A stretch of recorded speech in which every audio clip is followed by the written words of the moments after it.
como mérito y no como culpa de Robert Totten.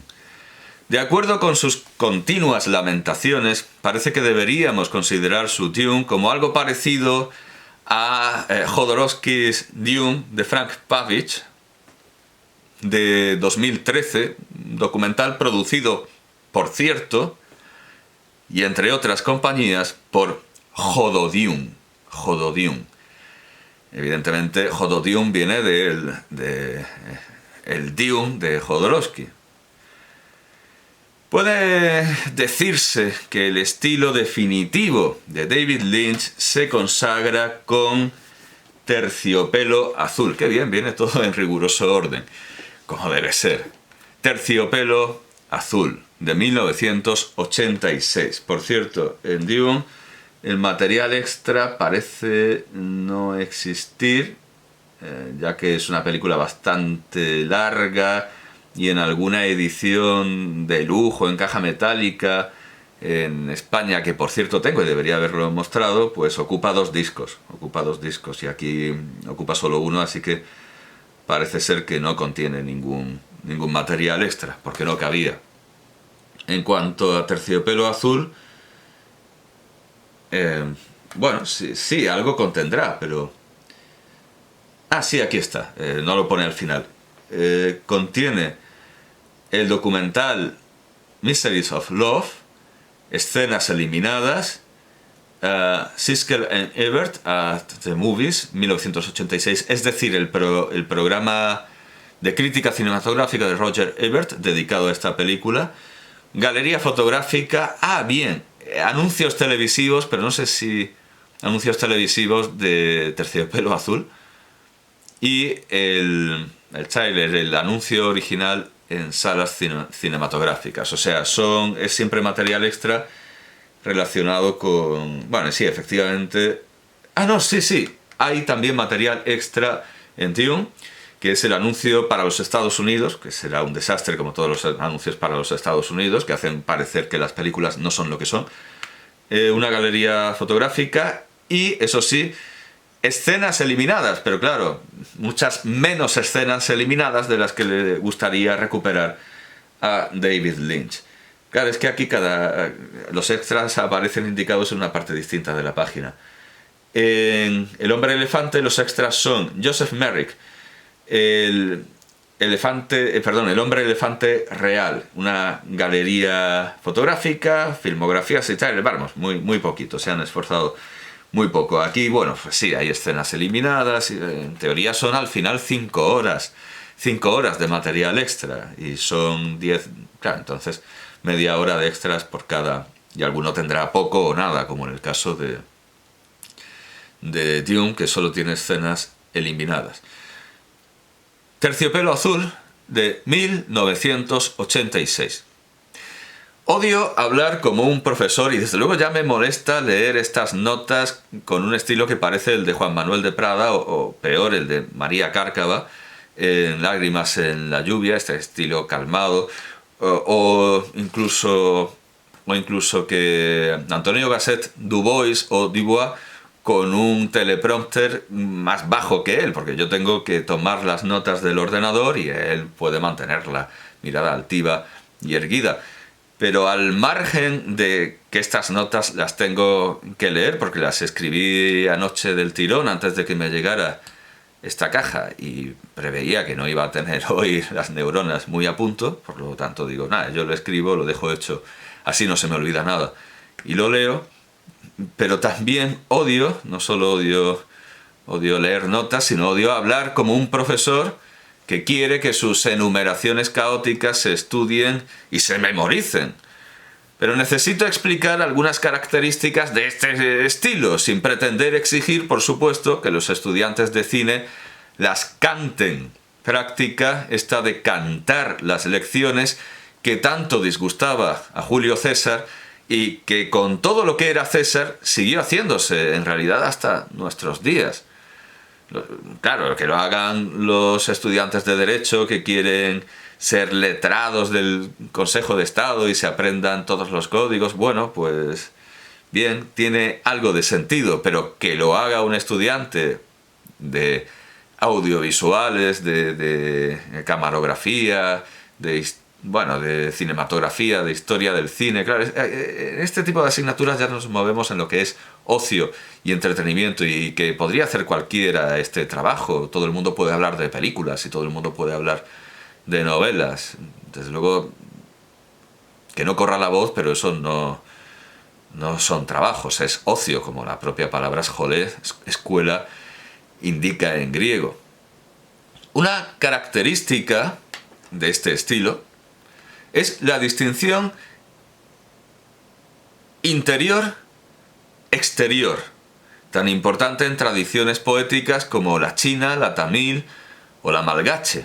En Lynch on Lynch, que sigue aquí, en Lynch on Lynch aparece el tema como al desgaire, y Lynch se da cuenta de que, aunque nunca lo ha expresado con palabras, ha salido en la conversación, esa interior-exterior es una clave de su cine, hasta llegar a su suma, que es Imperio Interior.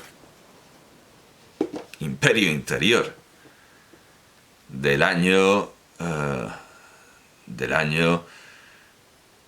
2006. El comienzo del recorrido, que termina con esta película, ya lo digo, de 2006, parece ser como el de la oreja comida de hormigas, en lugar de una mano, un chien andaluz, un perro andaluz, sobre la que Buñuel dice: a la película Dalí y yo habíamos pensado llamarla... Desde luego, no es solo una película de Dalí. Perdón, no es solo una película de Buñuel. También está Dalí, y Lynch participa con Dalí en algo que veremos más adelante, a propósito de Twin Peaks, y que atribuyo por entero a Fellini, pero atribuyo una hermandad con Fellini, o al ser el reverso de Fellini, pero desde luego algo de Dalí, mucho de Dalí hay, de ese Dalí que tiene la idea, observando el Ángelus de Millet, de que ahí hay un féretro de un niño enterrado, y que no están rezando el Ángelus, sino que están enterrando a un niño. Él ve el cuadro en el comedor de sus padres, en el comedor de su casa, durante muchos años, y desarrolla esa idea. Ve el cuadro, lo obsesiona. Él ha perdido también un hermano que tenía su mismo nombre, y ¿tiene alguna documentación? ¿Tiene alguna idea que lo avale? No, es una intuición suya. Bueno, pide que miren el cuadro con rayos X, y efectivamente ahí está el féretro del niño.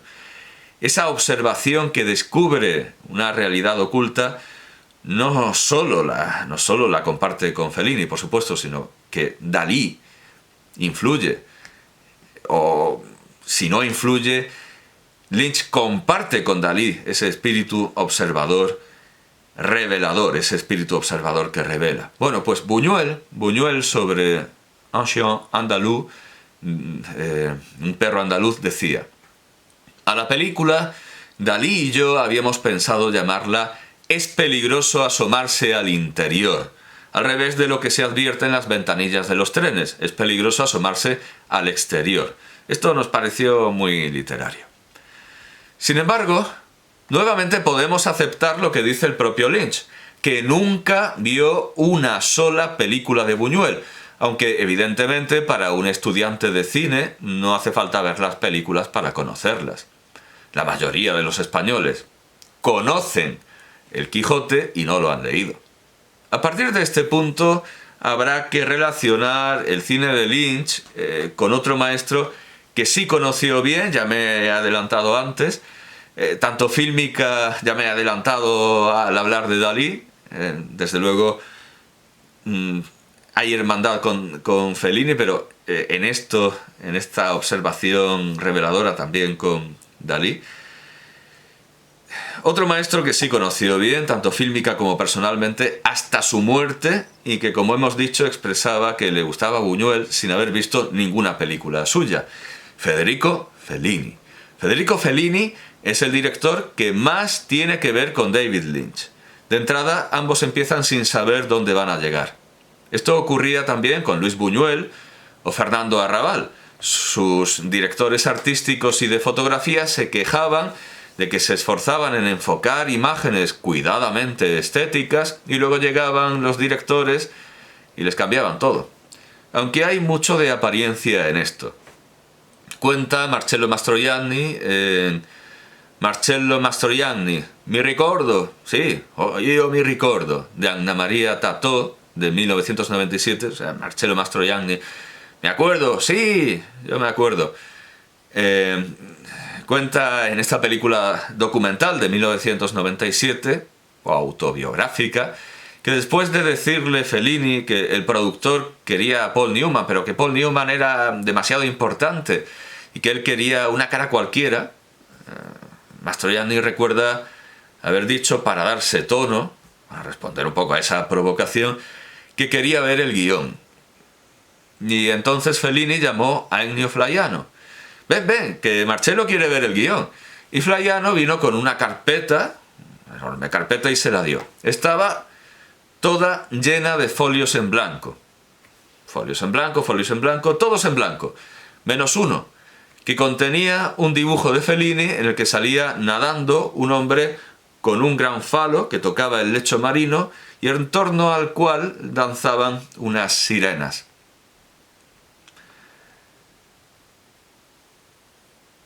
Yo recuerdo, claro, ahora ato cabos. En la película no aparece, pero yo sí he visto, porque lo busqué, ese dibujo. Y hay que añadir que sí, hay unas sirenas danzando y que además son sirenas obesas. Revisité ese momento de la película y no vi el dibujo, pero me acuerdo de que lo busqué por otros medios, por otras vías, y sí, danzan ahí unas sirenas gordas. Pero Fellini tenía muy buenos guionistas, no era... Todo esto tiene bastante de pose, él sí sabía lo que quería hacer. Esto es más bien una broma que le gastó a Mastroianni, no exenta de verdad, pero Fellini no era más rebelde ni más extravagante.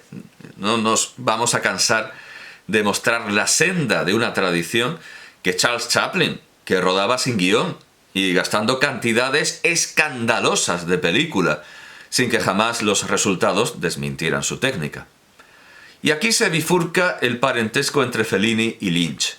Ambos son, como no podía ser de otra forma en un cineasta, en un profesional de la imagen, grandes observadores. Y desde luego también, como digo, podemos incluir entre estos grandes observadores a Salvador Dalí. A Fellini le encantaba seleccionar a sus figurantes en el metro, tan lleno de rostros peculiares. Pero lo que hacen con lo que observan es totalmente opuesto. Lynch, como los antiguos griegos, construye su teatro aprovechando las inclinaciones del terreno. Ya hemos visto que Dalí observa lo que puede haber debajo. Es un director que ama y siente la naturaleza. Fellini, como los antiguos romanos, apisona la tierra y lo llena todo de andamios, de focos, de hierros, de paneles gigantescos, de muchedumbres, que en ningún modo pueden confundirse con las del llamado cine épico.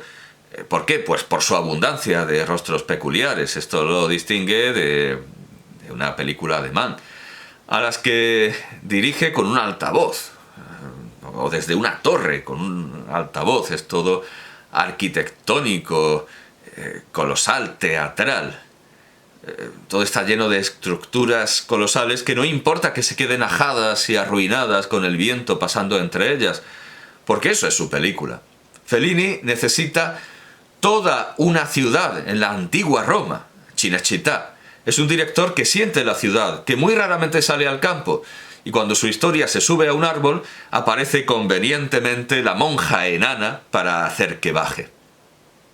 A Lynch le gustan los exteriores naturales, que crecen desde los jardines de terciopelo azul hasta convertirse en la vastedad boscosa de Twin Peaks. Y considera que no necesita más espacios interiores que los que puede ofrecerle un estudio modesto. A veces llega a infravalorar sus necesidades. Rodó conejos en su propia casa de Hollywood, de noche, para tener la luz completamente controlada y con el ruido constante del que habla la escasa presentación o explicación de la serie. Y esto obviamente supuso un incordio insoportable para sus ricos e ilustres vecinos, que no por ser ricos e ilustres necesitaban menos dormir. Pero no demos demasiados saltos. Terciopelo Azul. Terciopelo Azul es una película en la que en realidad Lynch sabe muy bien lo que quiere. Al igual que Fellini, tenía muy claras sus ideas, aunque éstas fueran flexibles y danzaran como las sirenas obesas del dibujo que vio Mastroianni. A veces de forma muy arriesgada, Lynch sopesó la idea de que Frank Booth aspirase helio y le quedase la voz de pitufo.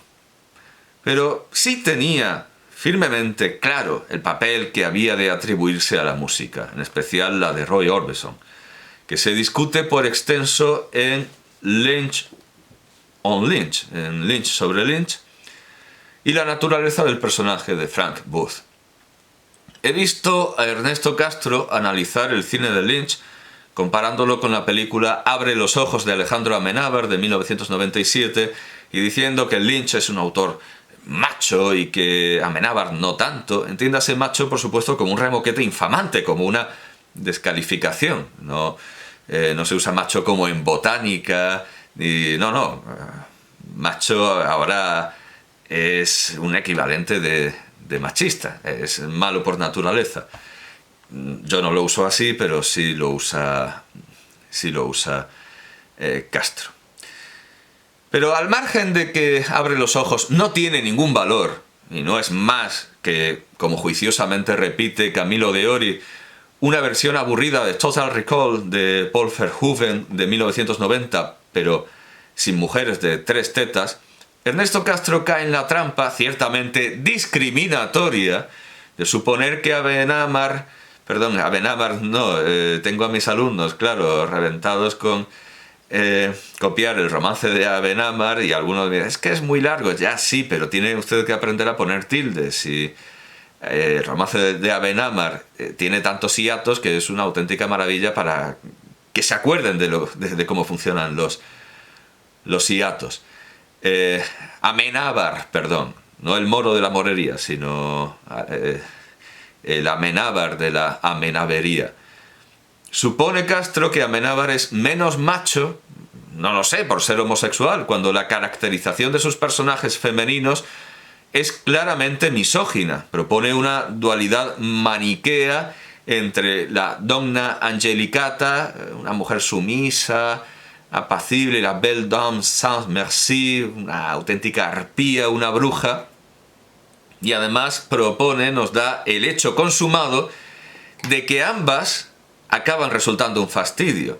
En tanto que Frank Booth es una crítica feroz al exceso de testosterona, es una crítica que acaba por dejar las figuras femeninas intactas e incólumes.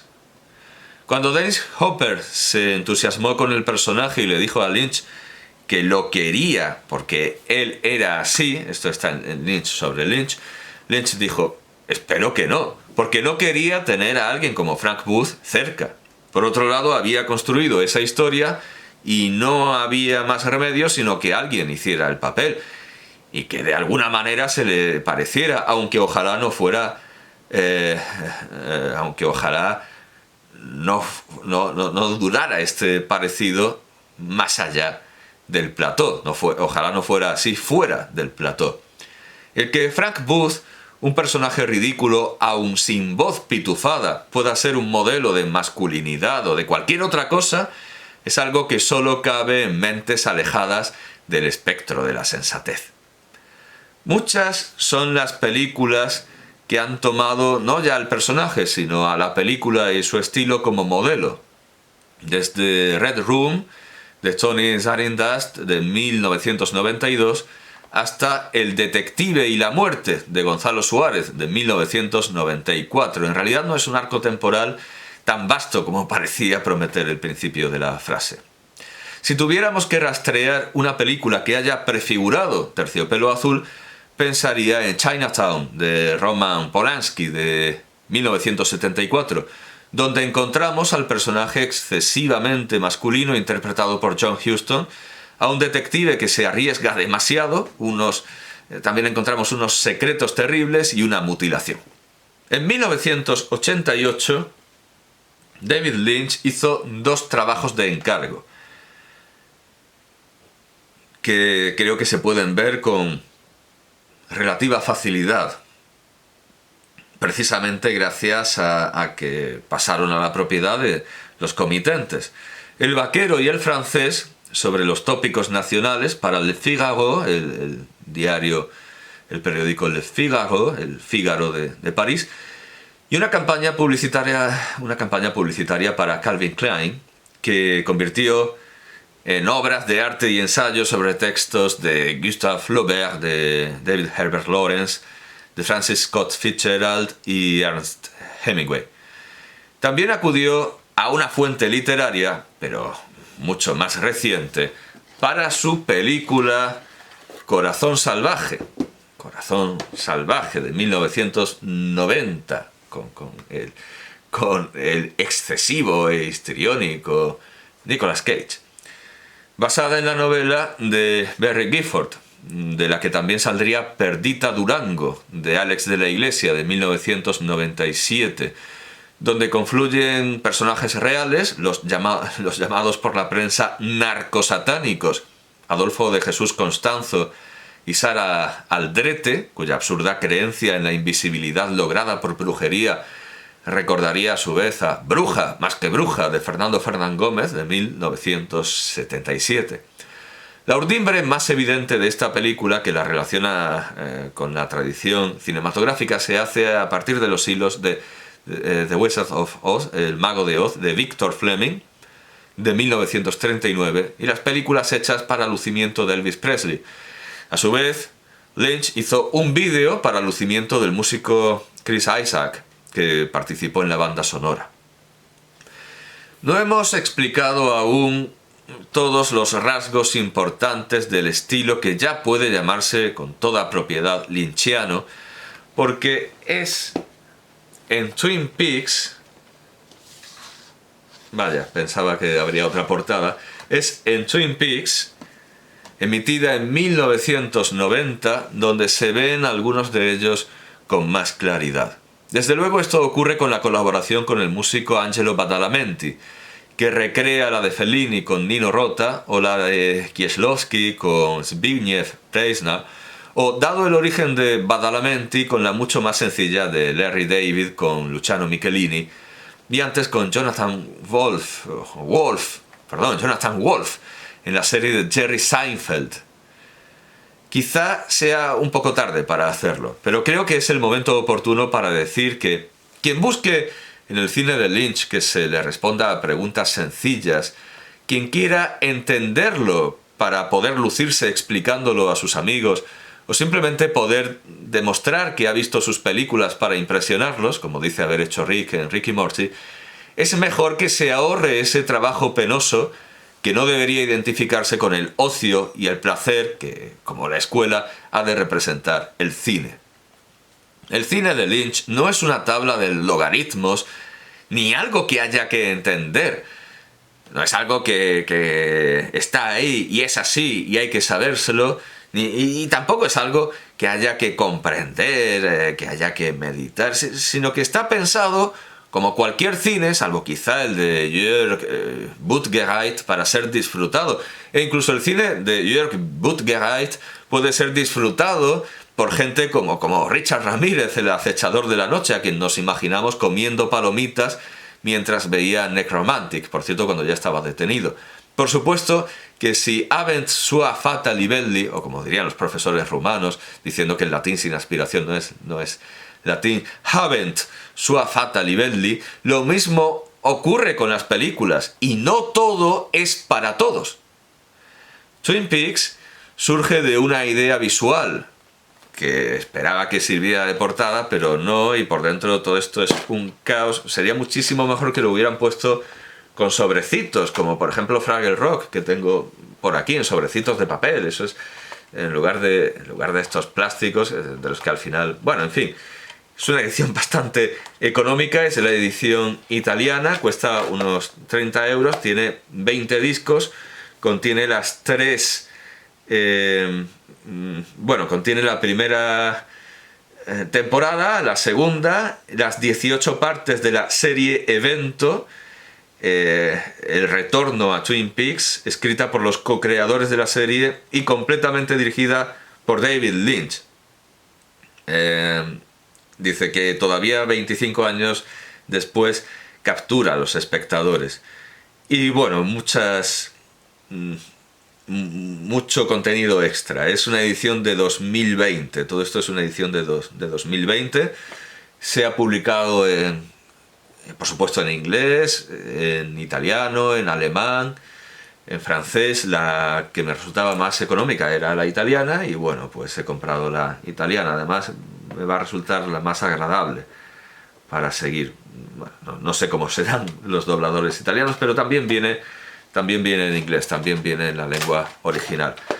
Es la más completa, por cierto que hay versiones integrales de la segunda temporada que valen 5 euros, parece ser que la segunda temporada no la quiere nadie. Esto, como digo, me ha costado 30, está 20 discos, es la mitad que lo que cuesta, es exactamente la mitad de lo que cuestan sus películas, todas sus películas. Bien, pues lamentablemente no aparece esa imagen por ningún lado. Quizá en las películas de David... Ah, sí, claro, ahora que caigo, como aquí sí que se contiene... Ah, perfecto.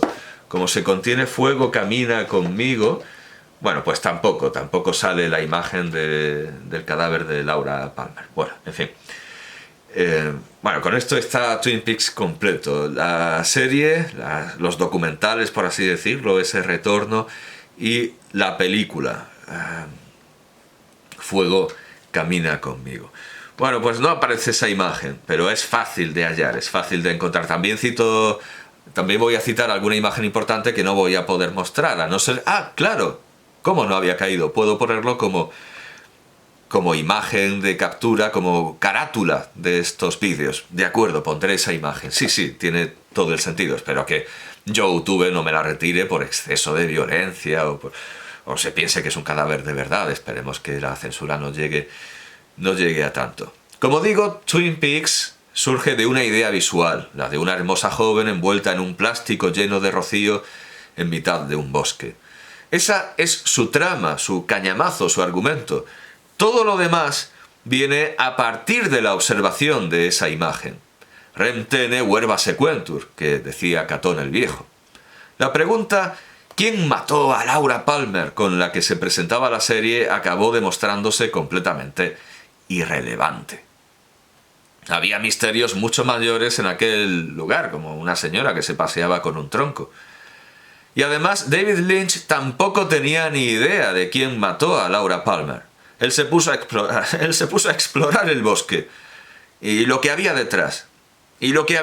Con un estilo reminiscente de Grant Wood, de Edward Hopper. No tengo ni idea de si es familia del actor. Y otros maestros norteamericanos. Y disfrutó mucho. E hizo disfrutar a quienes se dieron cuenta del juego. ¿Quién mató a Laura Palmer? David Lynch podría haber contestado como un usuario de Yahoo Respuestas, porque es un nombre swiftiano, podría haber contestado XD, ¿para qué quieres saber eso? Salud 2, con un 2.